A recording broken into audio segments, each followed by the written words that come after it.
Welcome to Property Pillars. This is a show where we talk to property professionals about buy-to-let investments, mortgages, land development, and other topics. Whether you're a first-time buyer or a seasoned investor, this is a show for you.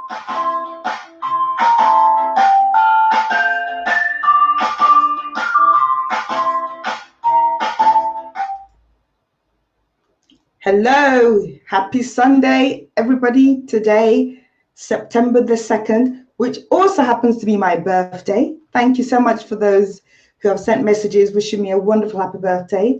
21 years old again. No, only kidding. I've had a great day. It's been sunny and I'm refreshed and I'm back. My name is Toyin Davidson-ero. I am the founder, presenter of the only online property chat show on Facebook that airs to you weekly. And I'm very proud to be the founder of Property Pillars, which I'm happy to tell you about, has been going for about a year and a half. Property Pillars is a production and marketing company. And in addition to doing production and marketing, we also provide property consultancy services. I'm actually a lawyer by profession. I qualified in October 1999. My background is in property litigation.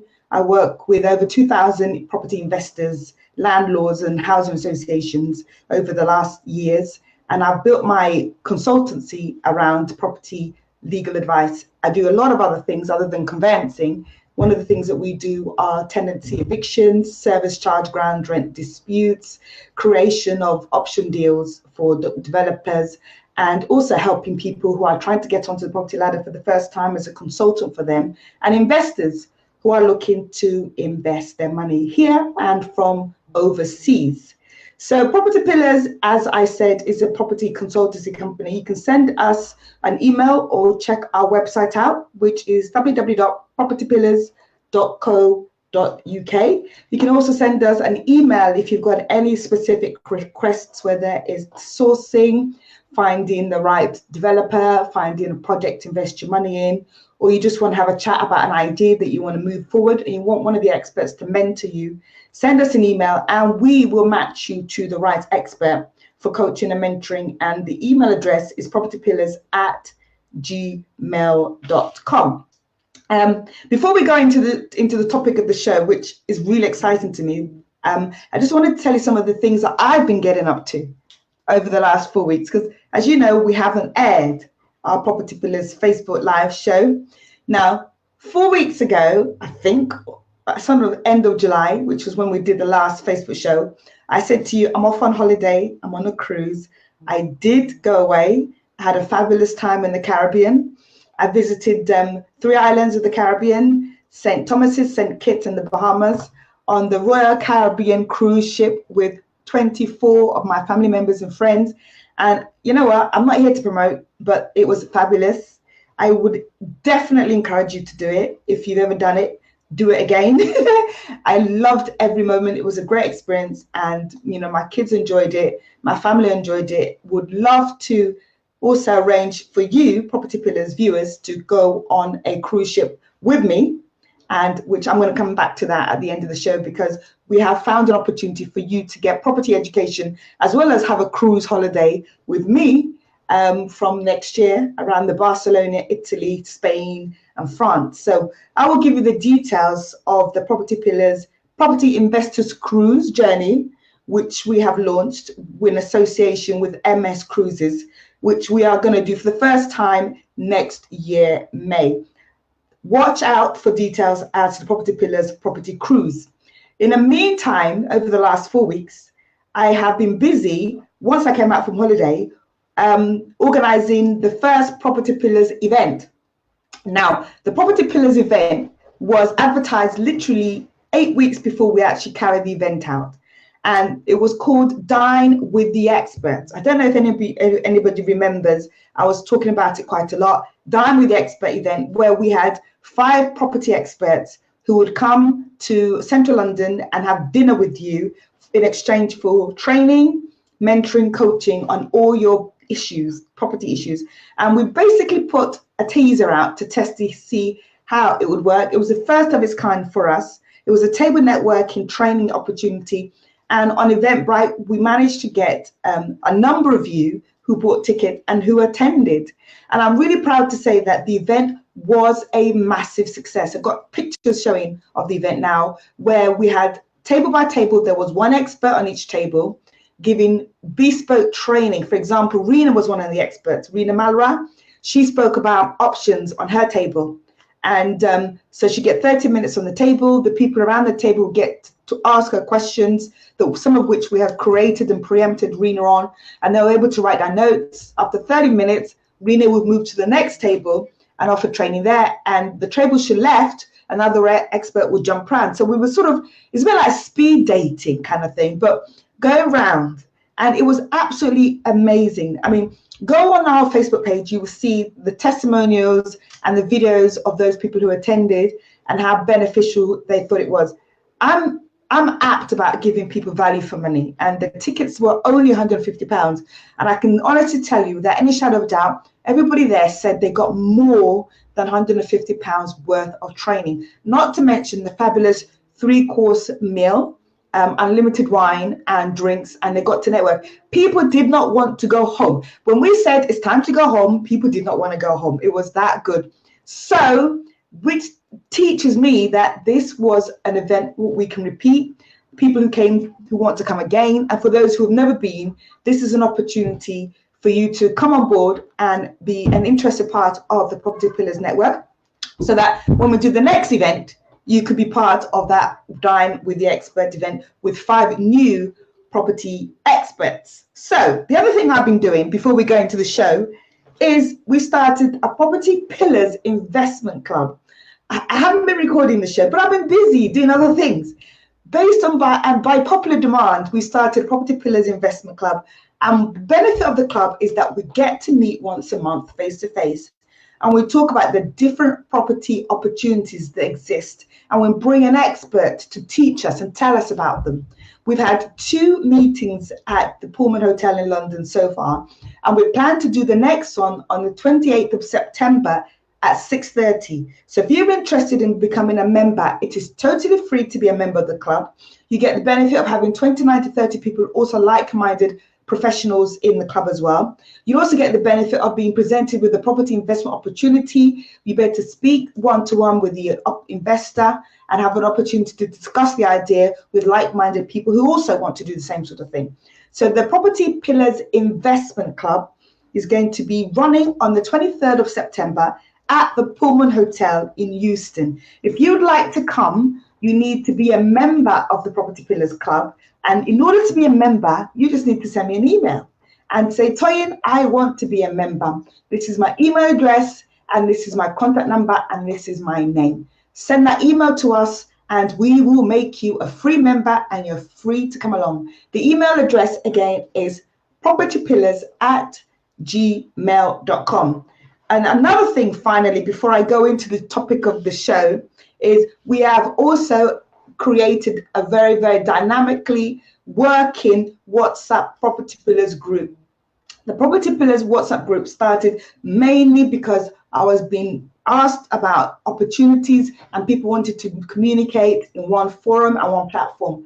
We did start the group, and we created the group, and now you can only join the group by special invitation only. We won't put the link to the WhatsApp group on here because we've been bombarded with people that we didn't want. But if you're interested in being part of the Property Pillars WhatsApp group, which at the moment has got about 100 or 200 members, we've got about 4 or 5 groups going at the same time, I would definitely recommend you send me an email and we will send you the special invite link to join the group. On that group, again, you have property investors, you have brokers, you have bankers, you have investors, you'll have first-time buyers and seasoned investors. You can ask all your questions and get help. You can get advice for free. It's totally confidential, and you can also get the benefit of meeting the people.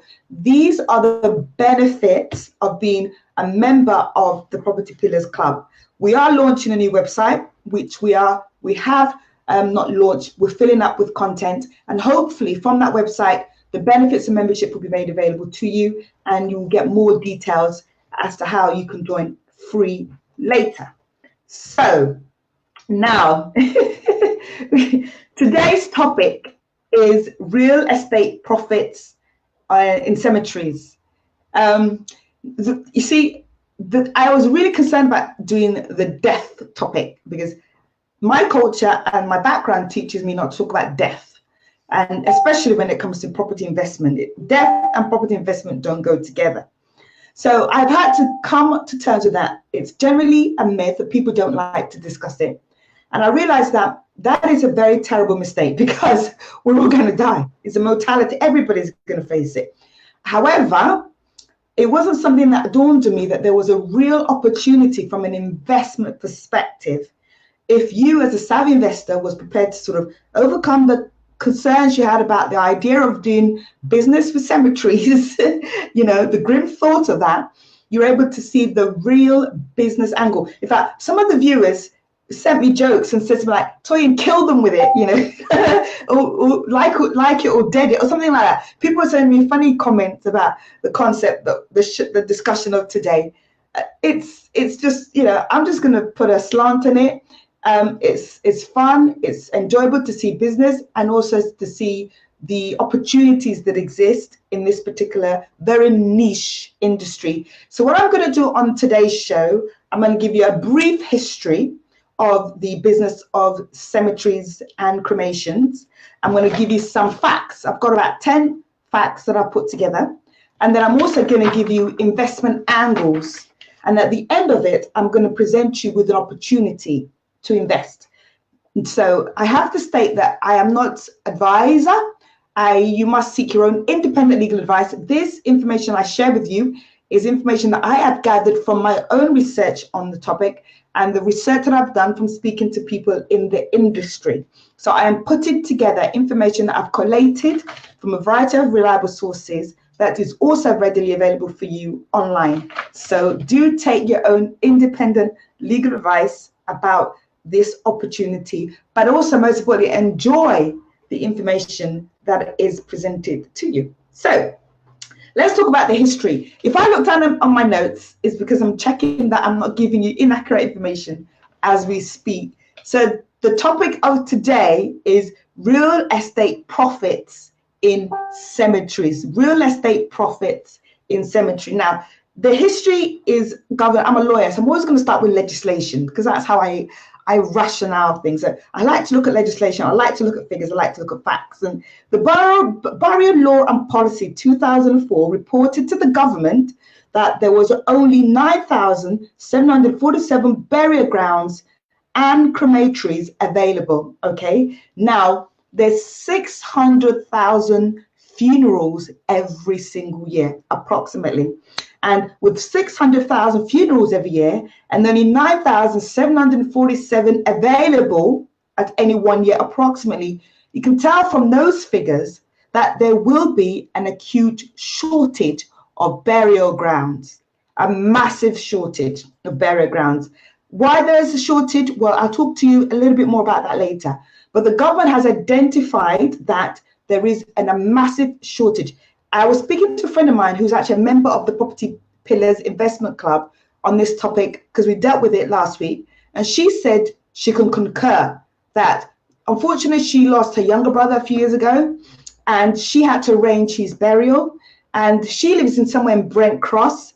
They could not find anywhere in the area to bury this gentleman. There was no burial ground available. She had to go as far as Enfield in order to find suitable burial ground to bury her loved one. And I spoke to another lady and she confirmed likewise, she worked for the council and there was a very limited amount of burial spaces available. So if there's 600,000 funerals in a year, not everybody's been cremated. Some people are being cremated, some people are being buried. And there's only 9,000 available at any one time in London and out of London.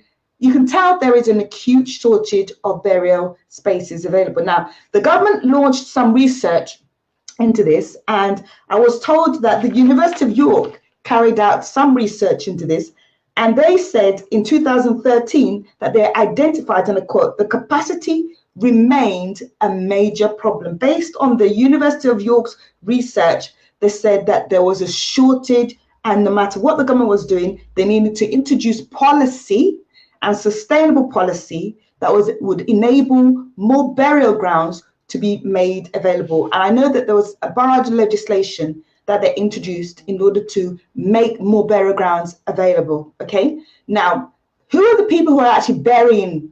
Who's burying these days? You know, because every religion, every culture has, you know, different ways of dealing with deceased. You know, some people cremate and some people bury, and don't know what other people do. So I've gone and found a research analysis of the numbers of people as in a ratio to the religion that buries, and this is what we have found.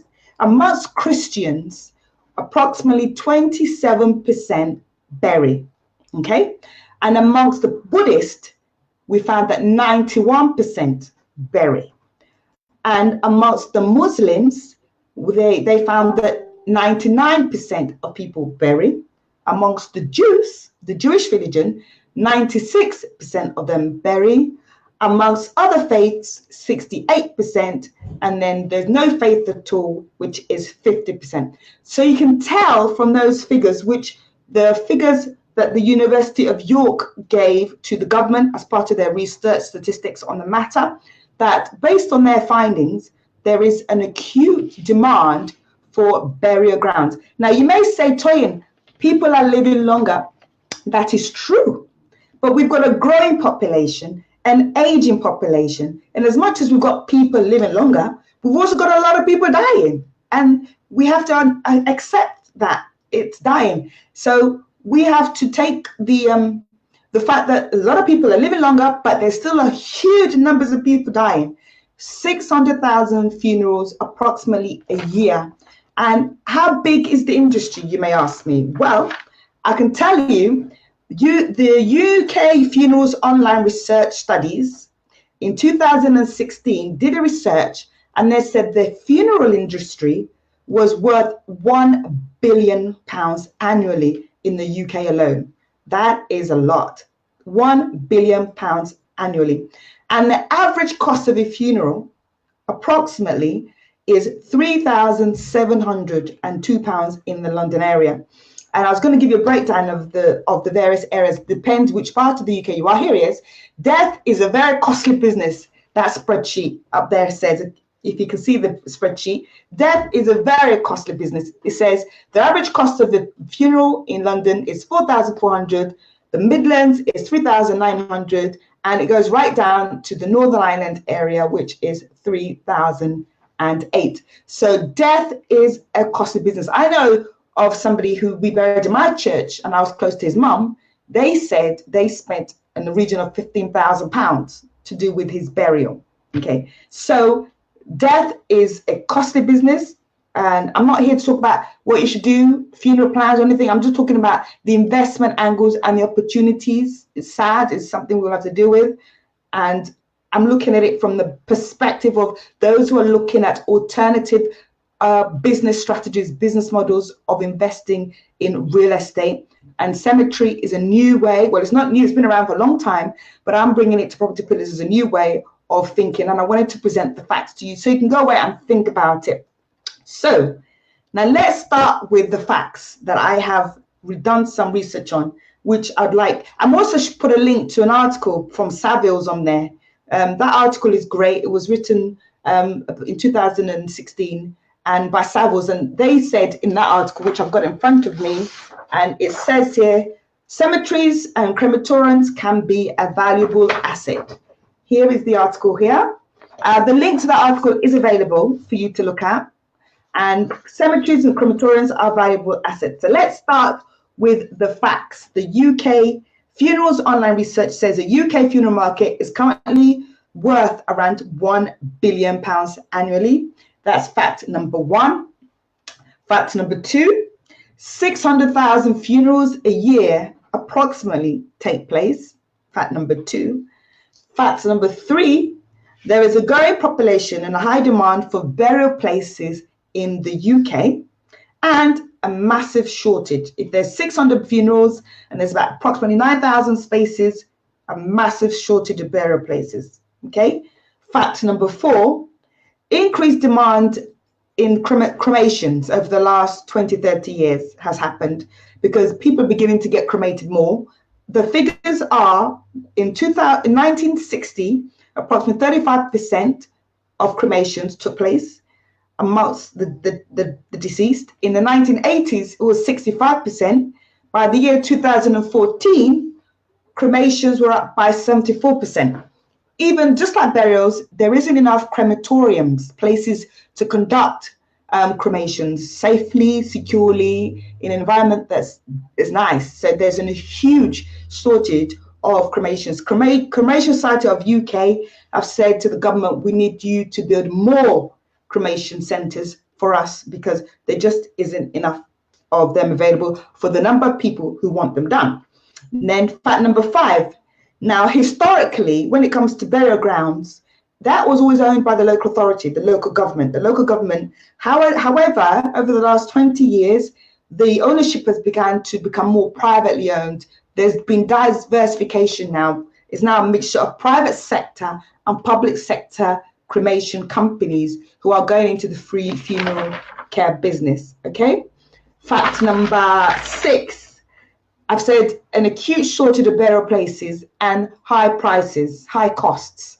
And what I found out from my research that I did, burial grounds vary a lot in cost because in certain parts of the country, you can get a burial plot for £500. For example, I was told that in Margate, a burial plot is £500.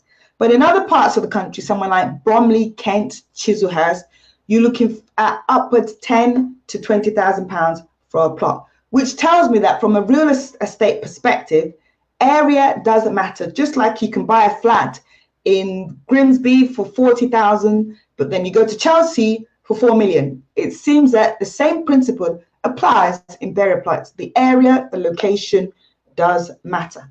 In terms of figures as to the build, not enough are built to meet the demand. Okay, according to the National Crematorium Society, in 2013, 5 new crematoriums were opened. Okay. And in 2014, only 3 were opened. So in the whole country, where you've got 600,000 a year dying, you have 5 opened in one part in the country in 1 year and 3 in another year. Again, it doesn't meet the demand, which brings me to suggest that this is a golden egg opportunity. If you're a savvy investor, you look for where the demand is, yeah, and where the need is. And that is where you begin to do your research and find out whether you can work in that industry and turn it into something that's very profitable. Here, the demand is definitely there and there's a need, okay?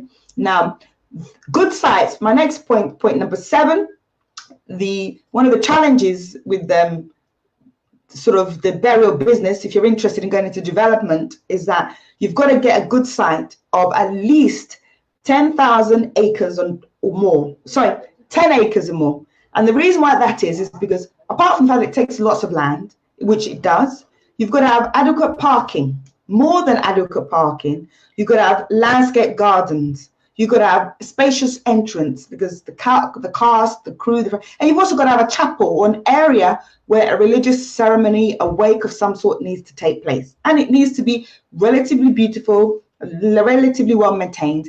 And the other challenges I've found is that you need to overcome the planning angles. My point, I think number 8, number 9, you need to overcome planning angles, especially with the water table. Make sure that it's not in an area that is going to get flooded, because it is going to be bad if it got flooded. And you've got to deal with objections from local residents.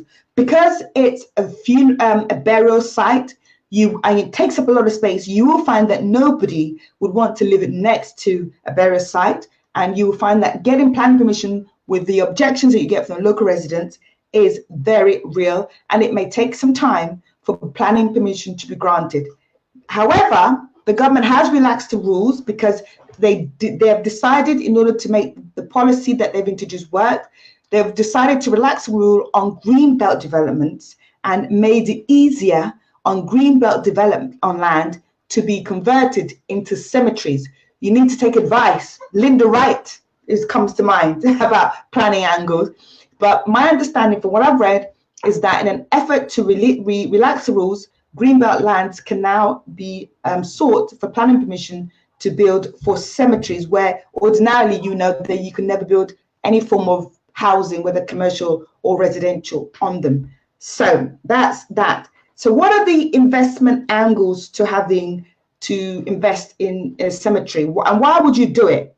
Well, for me, as an investor in standard buy-to-let investments, I always like to look at returns and yields. What do I put in and how much do I get out? Now, in the same concept applies with buying a burial plot. It's the same idea. If you buy, you can see a yield, you can see a return on your investment. For example, in a good area, you can buy a burial plot off plan for £4,000. And when it's developed, you can sell it for £10,000. That is a real return on your investment. And you can do that all within 1 year. So from an angle, from a planning, from an investment proposition, it does stack up. And you're thinking, how does it stack up? Well, if you're paying for something that you sell within 12 months for 10, you've made yourself more than double what you put in. Okay, you can sell it. It's the same as owning a real estate. One of the things that I found out, one of the major difference is that you have what they call an EROD. Unlike with a property flat, you have a lease or a title. Here, you've got an exclusive right of burial of that particular sort of plot that you've acquired. That is known as an EROD, and you get it for a term of 99 years or 125 years, just like a leasehold document. Now that EROD is actually a registrable title at land registry. So that particular title is registered just as you would register a flat in your name, and it's yours. You can actually download a full title document on it and have the plans and have all the same documentation associated with the ownership of it, just like as you would have with the flat.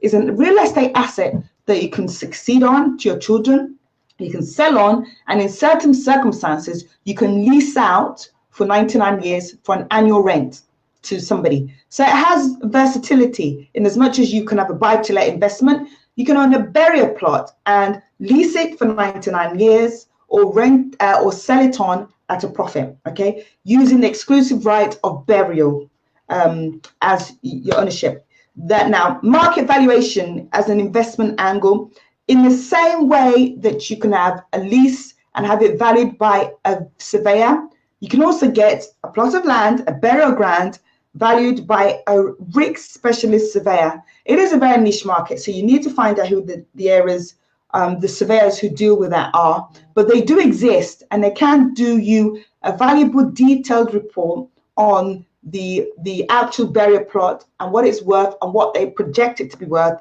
and its resellability value. A RICS valuation report can be done. Valuations are carried out by the surveyors, and the locations are very, very important. So that's the opportunity that I'm telling you about. I want you to go away and do the research yourself. If what I've talked about, the opportunities, burial ground, is of interest to you, one of the reasons why I personally like it is because it has a low entry level. If you get a right development opportunity, if you get a right developer and who's selling them off plan, some of them do them at a relatively low entry level, a lot lower than a standard buy-to-let. As you know, when you're doing a buy-to-let, for example, you might have to raise a 25% deposit, pay your stamp duty, pay your legals. By the time you've done all of that, that's like £50,000 out of your pocket before you even get one. And then once you've done that, might have to refurbish it and then put a tenant in it.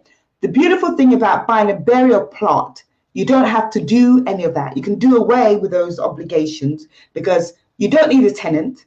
You don't need to raise a deposit. You don't need a mortgage. You don't need stamp duty. You do need a solicitor to do the conveyancing EROD transaction, but there isn't very much else to it. It's a case of once you've bought it, you transfer your ownership, you pay the money, and the title deeds are yours. If you want to keep it, you can keep it. If you want to sell it on, you can sell it on.